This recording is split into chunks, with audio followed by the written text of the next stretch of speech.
I'm back for another video. My name is Josh Kasich, and today, sorry guys, I know this has been a while since I uploaded a video. I've been quite busy. Basically, I had graduation, work. Definitely, I'm getting extra work, and and I've been doing some other things like that's been really taking up my time. I'm still writing a book, and so that's kind of been taking up my time, as well as I've been trying to do something in a video game that has been taking a very long time to complete, just because it's really difficult, and I have everything I need to win. I just need everything to line up properly to win, which hasn't been the case.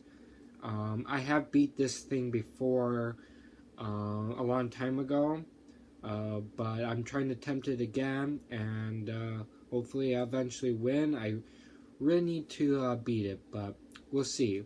But the whole point of this video is to show that by MCU, movie-wise, TV shows, at this point, all the MCU TV shows up to this point right now are really iffy on if they're still canon or not.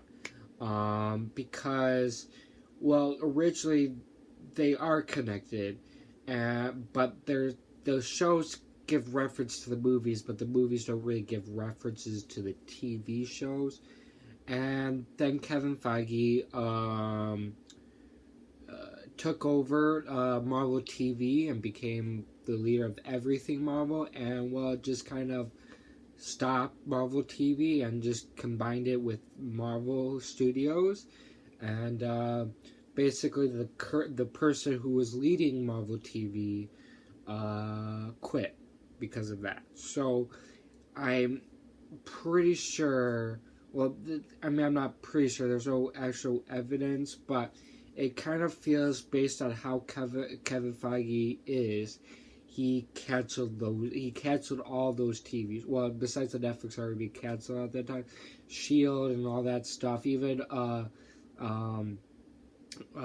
Cloak and Dagger was canceled. So I feel like Kevin Feige has made those TV shows no longer canon. Agents of S.H.I.E.L.D., the Netflix shows, Agent Carter, the Runaways, as well as the Cloak and Dagger. So there now, to me, those shows I mentioned, besides the Netflix, I'm kind of upset that they can't. Well, more Agents of S.H.I.E.L.D. and Agent Carter, because those really felt part of the MCU, even though the movies didn't give reference to them. But out of all of the shows that really feel connected to the movies were those two shows. While the other ones were, I like the Marvel Netflix shows. I used to not like them. When I first saw them, TV, like, they just didn't feel like the MCU vibe, you understand? Like, they just don't feel like they, because they're more adult-oriented. Well, actually, they are adult-oriented, so they just didn't give that same vibe, okay? And, but I do like them, but there's a problem with the Marvel Netflix shows and the movies.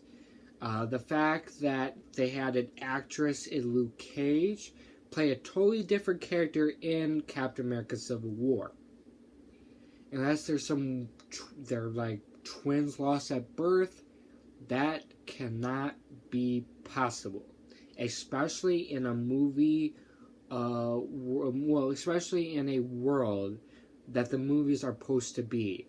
It's not like, oh, you just had movies where, they change actors. I mean, I don't like it when they change actors anyway, but when you or talk about the MCU, you talk about that this is the entire world, not just movies. It's a world that they created with these movies.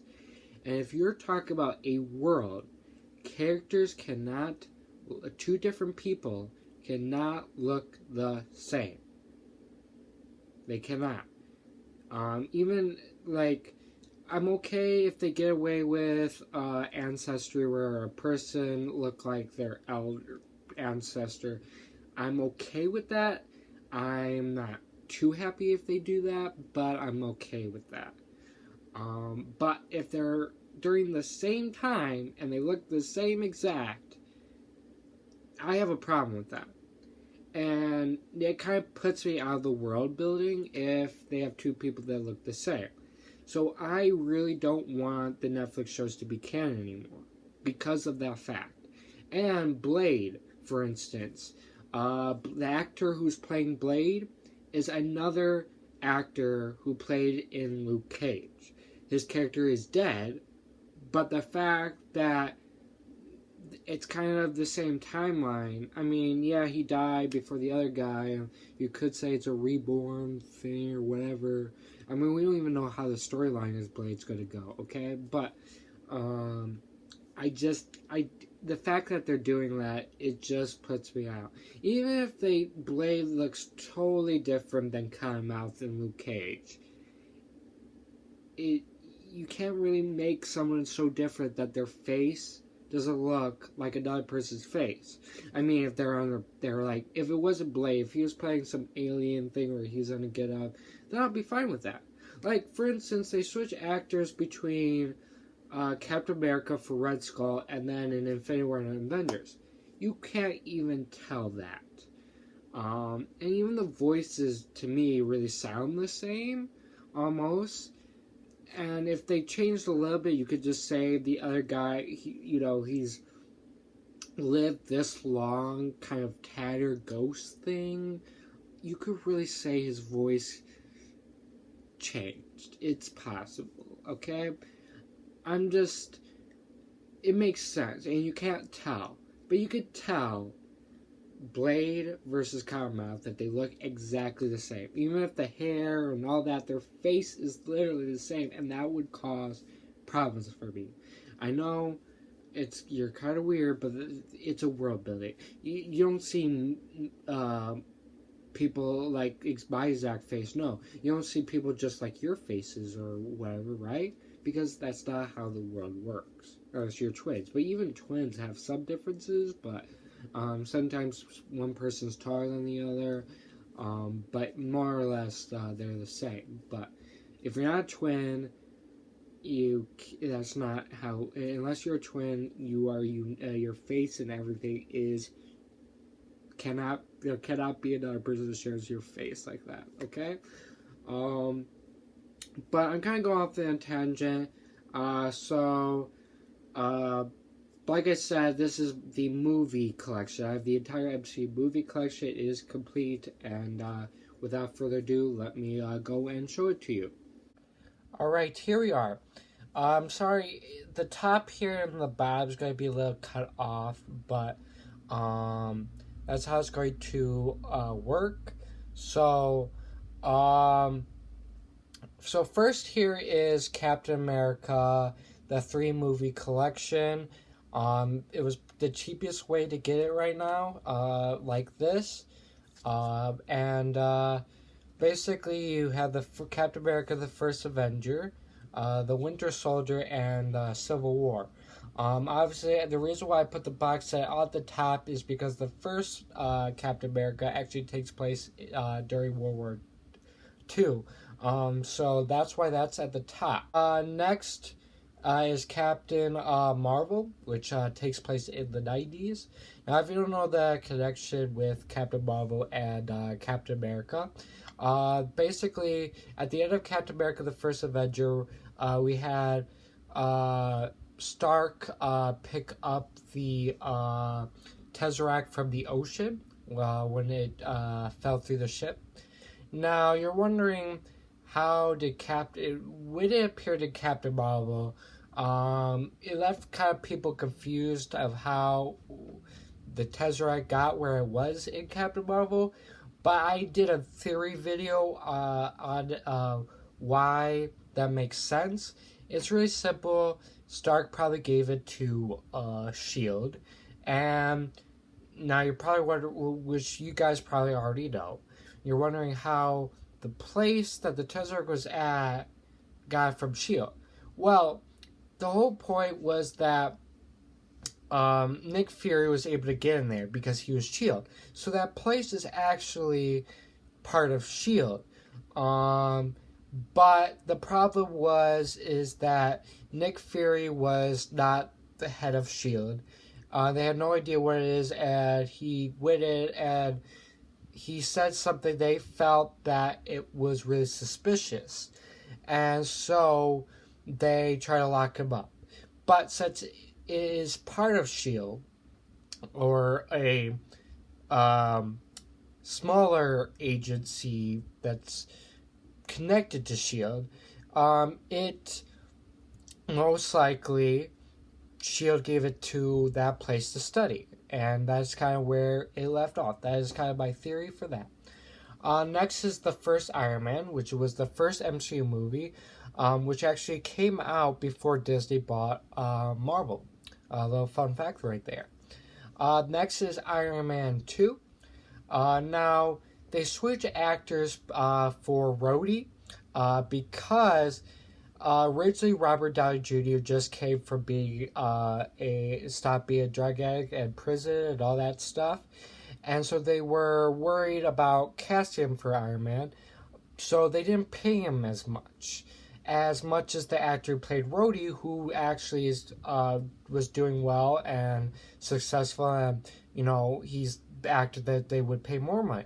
Well, they didn't realize how much success Robert Downey Jr. was going to do, and he was a major success, and they wanted to give him more money for Iron Man 2. But that meant cutting down the actor who played Rhodey's money. And he wasn't going to have that. So he quit, and then they replaced him with, come on. I know his name. I should know his name. I do know his name. I just can't think of it right now on the top of my head. So my theory is that Rhodey was in a very bad plane accident before Iron Man 2, and he had to get extensive, plastic surgery, and Tony Stark paid for it all. And that's how he became from one person to another person. So the world building can still work. Then we have Hulk. Now, it didn't do so well. I actually don't have a problem with it. But they switch actors. What's his name? They switch actors. Norton. Forgot his first name. Was it Eric Norton? I don't know. I forgot his first name, but Norton. He played Hulk in The Incredible Hulk.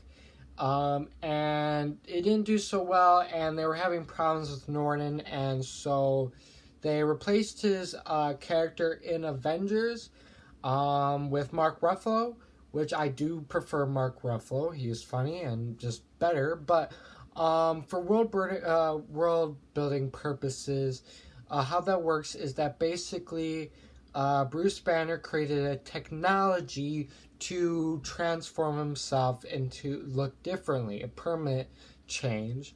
But in order for him to hide more from the government, but S.H.I.E.L.D. knew about that and still kept track of him, and that's what leads into finding him in Avengers. So that's my thinking of it, to better keep the world building. Then I have the Thor 3-movie collection for Thor, and that is and I put it there for the first Thor movie because, that's where Thor takes place after Incredible Hulk. Also, fact about Incredible Hulk is actually, the story-wise, it's made by Marvel, but it's paid and distributed by, Universal, because Universal owns the distribution rights for the movie, and that's not just DVD. That means theater and stuff like that as well. So that's why there hasn't been another Incredible Hulk movie. It is allowed to be throughout the entire MCU in team-up movies. However, now I don't know if Universal still owns those rights. Those rights are still kind of iffy.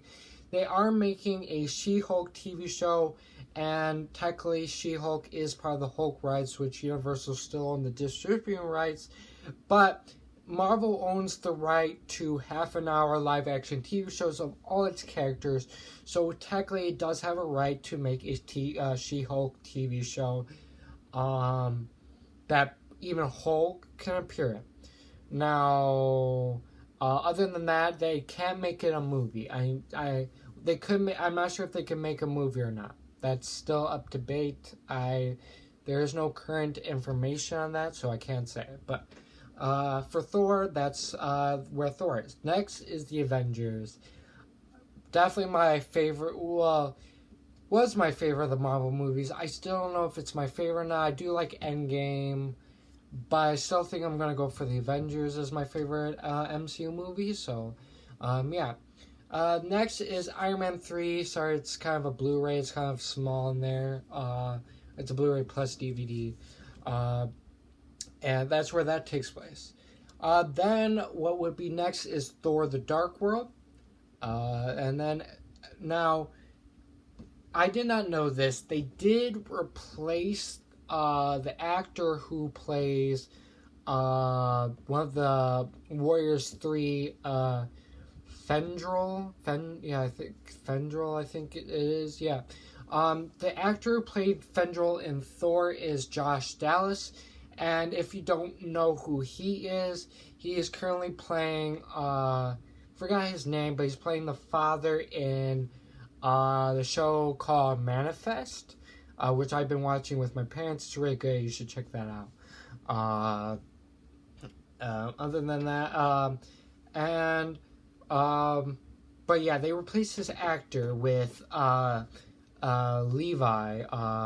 Forgot his name again. I keep forgetting their first names. I don't know why I keep forgetting their. Is it Henry Levi? I don't know. You should know him because he plays Shazam currently in the DCU. Yeah. His character died in Thor Ragnarok, so it was easier for him to do Shazam, and he actually wanted Fendrel to die anyway, which is kind of annoying when an actor wants a character to die in the MCU, but what was it? Yeah, so they replaced actors. Now, you could say he looks older, but I don't know. The faces still don't really match up. So my theory is that Fendrel is kind of a ladies' man, okay? And he was tricked into drinking a potion that he was told will allow him to get more ladies. Instead, it just changed his face a little bit, and, you know, it was a scam. It didn't really do much, but changed his face a little bit.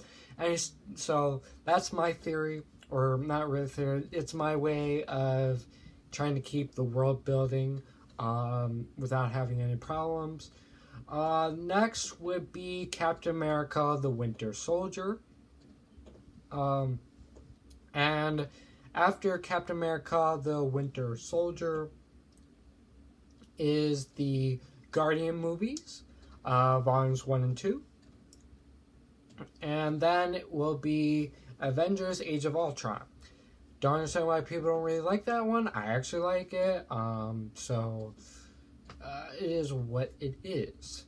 Now, it's really interesting. I forgot to tell you, I saw Iron Man in the theaters with my dad and brother, but since then, the second MCU I saw in the theater was Avengers, because my Uncle Bill and, you know, that side of my Uncle Bill and Debbie, cousin Hannah, took me to watch Avengers, and so I went back to watch the MCUs I missed before, and that's kind of where I started, and now, you know, I'm a huge Marvel MCU fan, so that's an interesting fact to tell you guys right there. I saw, then there's Ant-Man. I did see that with my mom. She didn't really like that, so but that's all right. Then the rest is kind of hard to actually pinpoint the correct chronological order of the movies.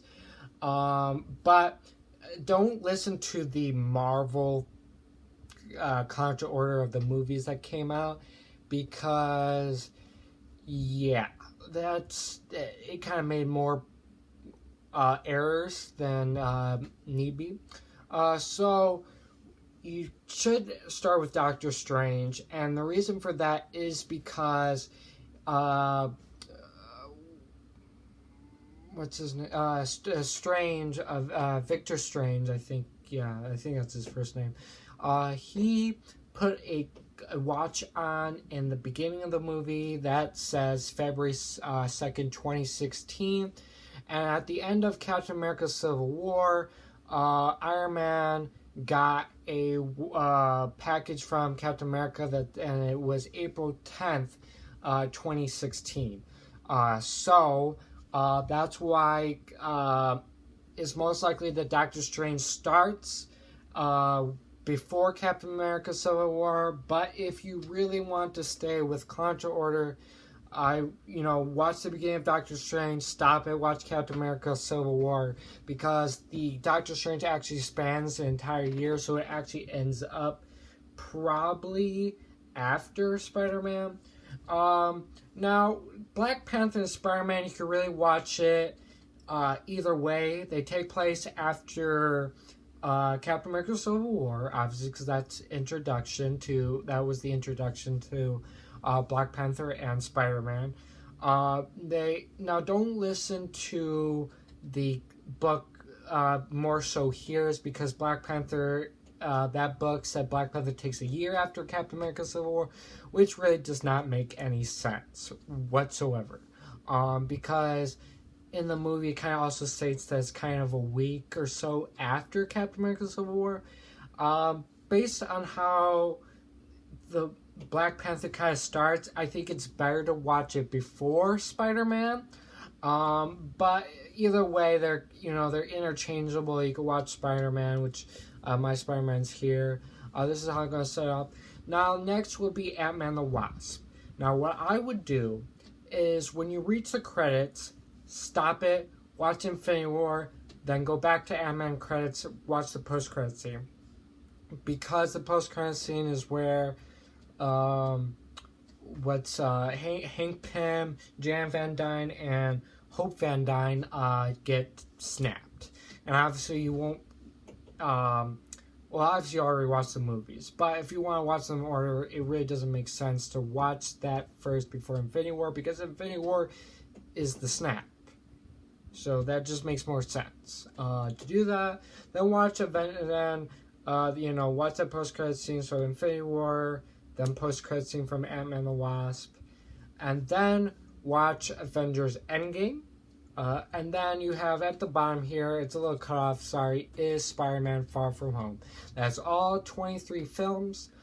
There we go, and that is my complete collection. Now, my next video, hopefully soon, will be my entire Star Wars collection. I actually just bought all the Clone Wars stuff I didn't own. What came in the mail, because I bought it on eBay, I got the Clone Wars movie, and I got the Season 7 of the Clone Wars, which is out on DVD, but apparently you can only find it on eBay, and you need to check who you're buying from, because some of them are actually selling fake ones, so you want to make sure you get the real one. Look at the positivities. I got one from that person that says 100%. I don't think any negatives, and it was legit because that came in the mail. The only thing that hasn't come in the mail is seasons 5 through 6, which I bought on eBay as well. That's still coming. It was supposed to come Monday, but you know how the pandemic is going on and it's really delaying mail, so I don't know when that's coming in. Like, I bought Hulk. Hulk was the last one that came in. That came in today, in fact. That was supposed to come Thursday of last week. And it came today. So you can see how mailing is a little problem, but yeah. So that is my entire MCU movie collection, and guys, I hope you enjoyed. And if you did, please leave a like. If you're new, subscribe and hit the notification bell so if you're notified when my next upload. My YouTube channel, website link, and my Twitter is down in the description as always. And thank you. Goodbye.